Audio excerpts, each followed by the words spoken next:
you, Voice Master Arna. Now, please put your hands together for number 2, Voice Master Tanmay. Voice Master Tanmay, almost promised to finish my milk. Almost promised to finish my milk, Voice Master Tanmay. Have you ever felt like you're the only person left in the entire world? I don't mean like in a movie where a giant tsunami comes and washes away a whole city, or a falling space rock wipes out the dinosaurs. I'm talking about something that happened to me when I was 6 years old, when my family lived in America.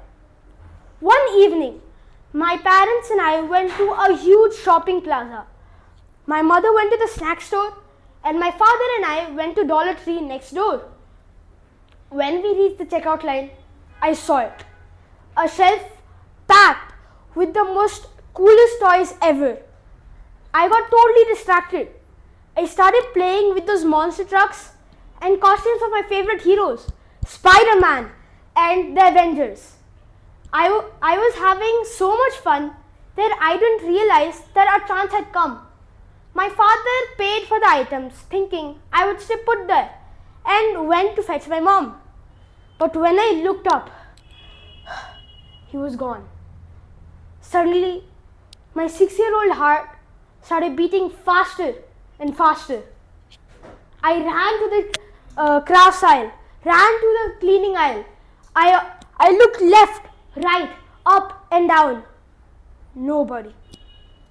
And then suddenly, the most scariest thought popped in my mind. What if my parents left me there and went home? Suddenly, I felt so bad for being a naughty child. Just that morning, I didn't finish my breakfast and accidentally spilled my whole glass of milk. Tears started running down my face as I closed my eyes and prayed to God. Please, God, please bring them back. I promise to always finish my milk. And at that moment, I ran outside of the shop into the big and dark parking lot.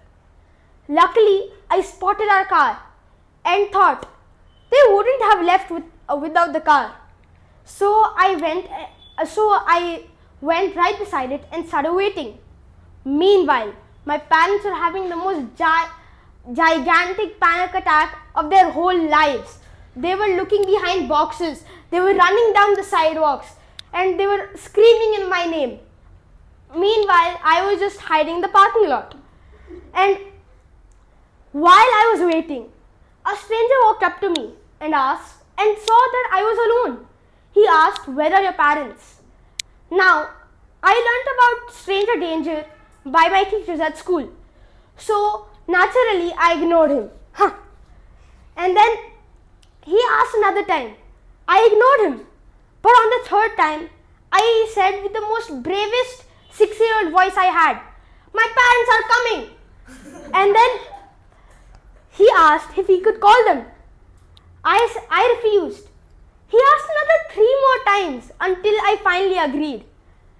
He gave my father our call, and my father picked up on the very first ring, which was unexpected because they must have been busy looking for me. So the man told in a very loud American accent, "Hello, sir. I have found your child in the parking lot. Could you please come and pick him up?" And a minute later, my mother and father came running down in the parking lot. My father scooped me up and hugged me so tight I thought my ribs were going to crack. And my mother was crying even harder than I was. But on the way home, I looked at my mother and opened my mouth to say, "I'm sorry, Mom, that I've spilled my milk." But before I could even say it, my mother looked at me and said, "I'm so sorry, Tanmay.